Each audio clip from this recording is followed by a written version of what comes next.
আসসালামু আলাইকুম। Hello friends, সবাই কেমন আছেন? আশা করি অবশ্যই ভালো আছেন। আজকে চলে এসেছি নরসিংদী জেলার পলাশ উপজেলায় ডাঙ্গা জমিদার বাড়িতে। আজকে এই জমিদার বাড়িটা আপনাদেরকে ঘুরে ঘুরে দেখাবো এবং এর সম্পর্কে বিস্তারিত তথ্য দেওয়ার চেষ্টা করব। Let's go.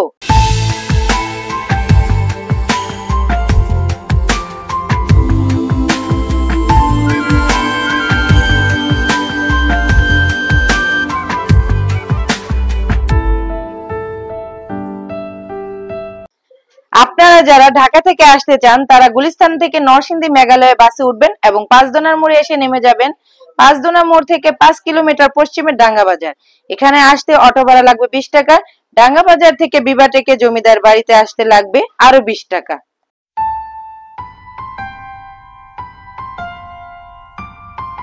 তো ভিউয়ার্স, দেখলেই বোঝা যায় এই জমিদার বাড়ি অনেক পুরনো, কিন্তু কত বছর পুরনো এখানে স্থানীয় মানুষও তা নির্দিষ্টভাবে বলতে পারে না। তবে ধারণা করা হয় মিনিমাম 120 বছরের পুরনো এই জমিদার বাড়ি। বলা হয়ে থাকে 1905 সালের দিকে জমিদার লক্ষণ শাহ এই জমিদার বাড়িটি নির্মাণ করেছিলেন। এটা নির্মিত হয়েছে নরসিংদী জেলার পলাশ উপজেলার ডাঙ্গা গ্রামে। শত বছরের ইতিহাস নিয়ে দাঁড়িয়ে আছে আজও এই জমিদার বাড়ি। জমিদাররা হয়তো চলে গেছে, তাদের বংশধররা হয়তো বা নেই, কিন্তু দাঁড়িয়ে আছে এই জমিদার বাড়ি সেই আগের জায়গাতেই। দেয়ালে এসেছে পুরাতনের ছাপ, জীর্ণ বিদীর্ণ দেয়াল। দেখলেই বোঝা যায় রংচটা দেয়াল, কিন্তু নকশার কারুকাজগুলো রয়েছে সেই আগের মতোই।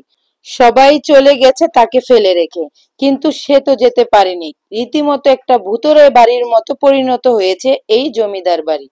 চতুর্দিকে খোলামেলা পরিবেশ, কোনো মানুষজন নেই, নেই কোনো কোলাহল, যেন নিস্তব্ধ পরিবেশ বিরাজ করছে এই বাড়িটি ঘিরে। মাঝে মাঝে আমাদের মতো কেউ কেউ এসে দেখে যায় এই জমিদার বাড়িটি। দেখলেই বিশ্বাস হয় না যে এত সুন্দর করে তৈরি করা হয়েছিল এই জমিদার বাড়িটি। দোতলা বিশিষ্ট অসাধারণ কারুকাজে সুসজ্জিত এই জমিদার বাড়ি।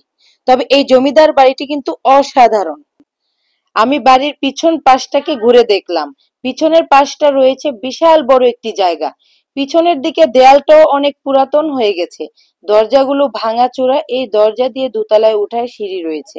আপনারা যারা আসবেন দোতলাটা ঘুরে দেখে যাবেন। দোতলাটা অনেক সুন্দর। এটা হচ্ছে জমিদার বাড়ির আলিশান পুকুর ঘাট, কিন্তু এখানে কোনো মানুষজন নেই, কেউ গোসল করতে ও কাপড় ধুতেও আসে না। বিশাল এই পুকুর ঘাট পরিত্যক্ত হয়ে পড়ে আছে।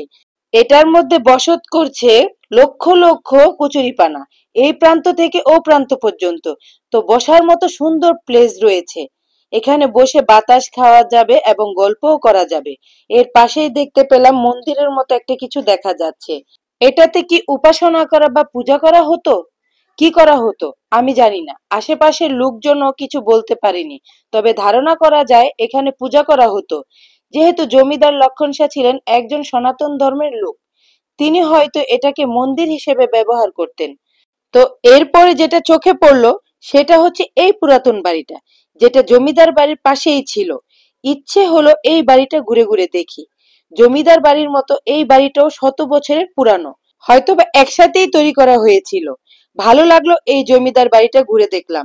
ঘুরতে ঘুরতে আরো যা চোখে পড়লো সেটা হলো জমিদার বাড়ির উঠোনে কৃষকরা ধান বানছে। দৃশ্যটা খুবই চমৎকার, তাই না? আমিও তাদের সাথে একটু শরিক হলাম। আমার এই অনুভূতিটা ছিল খুবই অন্যরকম। তো চলে যাবার সময় এসেছে ভিউয়ার্স।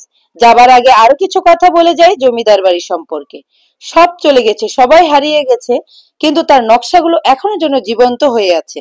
প্রত্যেকটা কাজই আমার কাছে খুব ভালো লেগেছে। যারা করে গেছে খুব সুনিপুণ হাতে এর কারুকাজগুলো করে গেছে। কারুকাজগুলো কত সুন্দর রয়েছে দেখতেই পাচ্ছেন। শুধু জ্বলে গেছে রংগুলো, সেজন্যই হয়তো রংচটা লাগে দেখতে, কিন্তু আমার কাছে বেশ ভালোই লাগে। দেখে কেমন মায়া মায়া একটা ভাব লাগে। তো চলে যাচ্ছি ভিউয়ার্স, আবার দেখা হবে নতুন কোনো ব্লগ নিয়ে নতুন কোনো জায়গায়। আমার ভিডিওটা ভালো লাগলে লাইক, কমেন্ট, শেয়ার ও সাবস্ক্রাইব করতে ভুলবেন না। আজ এই পর্যন্তই। সবাই ভালো থাকবেন। আল্লাহ হাফেজ।